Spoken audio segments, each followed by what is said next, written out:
Okay, like I say, the more I talk, the more I listen, and the more I remember.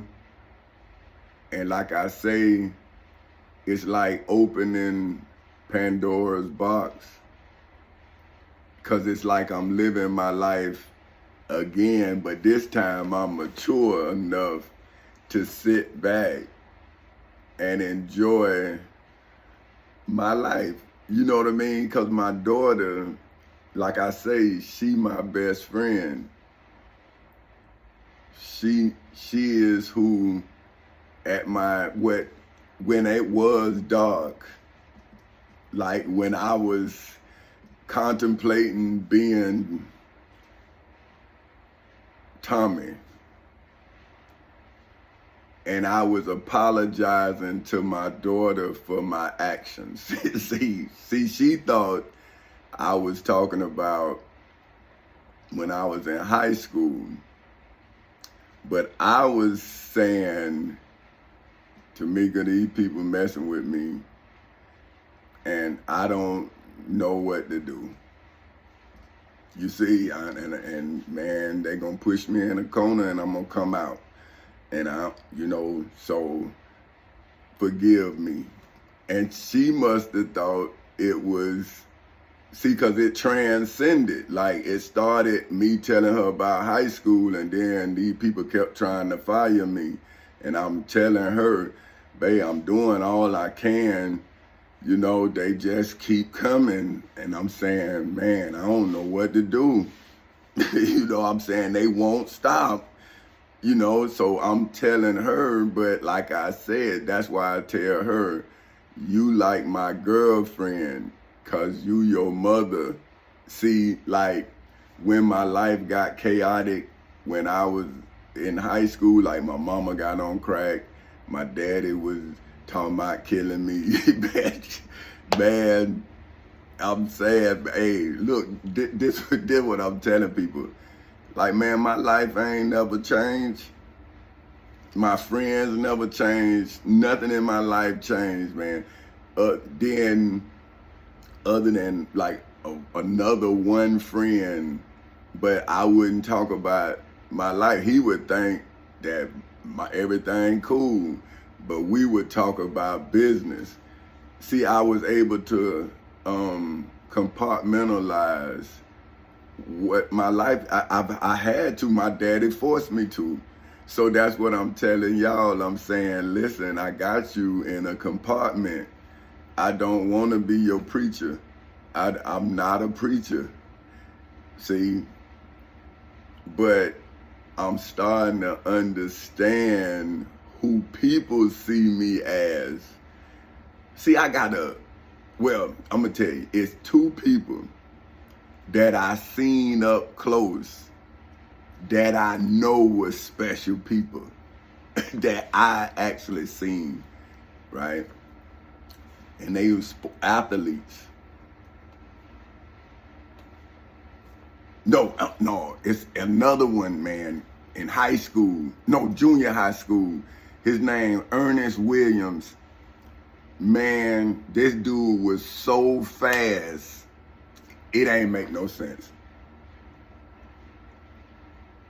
The man, I used to marvel at this dude. One time, you can go to a memorial, because I know Coach Pirelli got these, he got it, because we watched the film. This man ran, he always had high hip pads, right? He was so far ahead. He was running so fast. He was so far ahead of him, the ball popped out. They still running. He was able to stop, pick the ball up, and go in the end zone. That's how far he was. Look, I ain't like school or none of that, right? No, really, like if I wasn't in it, I didn't, like just like when the Miami Hurricanes get out of football, I don't even know who the champion is. I don't know none of that. Once Miami gone, I'm gone. I don't watch it no more, right? So that's how I've always been. Once the North Carolina Tar Heels out in basketball, I'm through with basketball. That's how I am, right? Because my time is important. See, that's to me, right? So if I'm with you, I'm with you. Once we through with that, I'm through, because I got to do something else. Like I'm saying, I compartmentalize. See, that's why losing bother me, especially when it don't bother you, because I done gave you my time. I'm there watching, man. I'm like, bro, I could be doing something else. So if you ain't trying to win, don't come to Miami. That's all I'm saying. If you ain't trying to win, don't come to North Carolina and play basketball. Don't do it, because I'm with you. That's all I'm saying. And you ain't with me if you ain't giving 100%. That's all I'm saying. Give me 100% and we lose, you worth my time. You give me 50% and we lose, you ain't worth my time. You give me 90% and we lose, you not worth my time. 99%, you not worth my time, man. Because I'm giving you 100% of my time. Because I'm in with you, right? And that's anything, man. You should be 100%. If you're not going to be 100%, don't do it. Because the next man giving 100%. Or the next one man. And you sitting up here ain't, so you don't want to do that. See, that's why I'm trying to give y'all what I never had, because people keep judging me. You see what I'm saying? So I was telling my daughter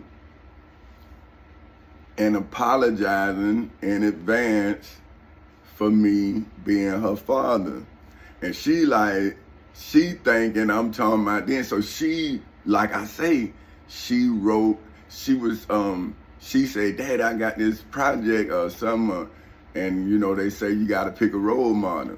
And I'm like, oh yeah, you know. So I'm thinking she talking about Will Smith or somebody like that, right? So I'm like, all right, cool, you know, hey, these kids. Boom. So now I don't say nothing, and then she come back, Dad, I got an A on the project. Yeah, well, who you wrote on? You. Now, you about to cry, but you can't, because your daughter. But I did when she got out the car, because I'm saying, girl, I'm finna tear up some shit, you know what I'm saying? What you just heard what I've been telling you I'm finna do, and you say I'm your hero? She say, rags to riches. And I was like, money. She's thinking it's about the money. See, so now I can't fight over the money, because then I won't be a hero and I won't be able to go from rags to riches. See, my daughter snapped me back, right? So that's why I was able to then do the audition. See, to show her what this guy told me when I worked for Cablevision.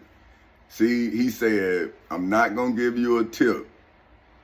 And he said, well, when you buy your house, and I stopped him. I say, I already own my house. And he looked, because I was 22. See, and so he assumed, because I was black, that I didn't understand ownership. My Aunt Felder taught me ownership when I was 6 years old. That's what I keep telling y'all. I was little. Like, no, I wasn't 6. I was 5. I was about to be, no, see, I was born in January, man. So I went to school, I was almost 7. So I was 6. That's what I'm saying, before I went to school. A lot of stuff happened between 4 and 6 in my life, is what I'm saying, that molded me. Questions that was asked, see, and answered, and then I was whooped for being me. See, that's what I'm saying. Like, nobody really knows your life, the torture of being you. Like, nobody believe that you. Like, man, is that not crazy? I'm in a mental hospital 8 times. But my mama told me, she said, Tommy, people gonna think you crazy because you know. I'm like, Mama, that don't make no sense. But It still don't make no sense to me, but I see with my mind what my mama saw. And now I see with my eyes so I can understand it. Because now I see it mentally and I can see it physically. The problem is we religious, we not human. We gang members, we not families. See, we are sects, and I'm reading it in the Bible and the Quran. See, when you walk up on an event, you are supposed to discern, because that's when you're learning. Now let's break down discern. See, and this is the problem with false teachers. See, they may not even know. See, that's the sad part. They doing what they was taught, but they wasn't taught by a learning person. See, when they say a wise man, that's a man who has become wise through experience, right? Or a wise woman. See, but if somebody ain't, reading off a paper, talking to somebody who going through something, man, them people don't want to hear that, because they can feel that you don't know. See, but when you sitting there and you telling them what they gonna go through, the shakes or like I'm saying, man, the heartache, the loss, and you gonna have to look at your life and make sure that you did everything that you saying you was gonna do, so that way you can now separate the spiritual from the actual. See, I'm actually doing this, but I'm saying, man, Tommy, this what you said when you was 4 and you told your mama you was greater than Jesus. See, as she said, you're not better than nobody, but nobody better than you. So to me, she was saying, you got to prove it, right? So that's why I'm saying my life, I always set up to be able to explain to my children. See, so this is what I'm saying, right? If I'm learning because I got to teach my children, right? And then I saw how my father-in-law taught my wife. And then I saw my father firsthand, and I had to ask him questions, right? So see, I always had to learn so I'll know, right? Now, once my family grew, then I had to learn so I'll know what I need to teach my children. So that's why I'm always out in front learning, because I know I'm coming out of something I don't want my children in. Now, some people may say that's talking against my family, but I'm saying, is it, or is it leading my family out of what we was led into? Because what, we all got to go to prison? See, my daddy told me how to stay out of prison. See, he told me about the law library when he was in prison, and I was on my way. You hear me? That's what I'm saying. I was in trouble. I was doing what he was doing. And see, my mama would talk to me like I'm talking to y'all. See?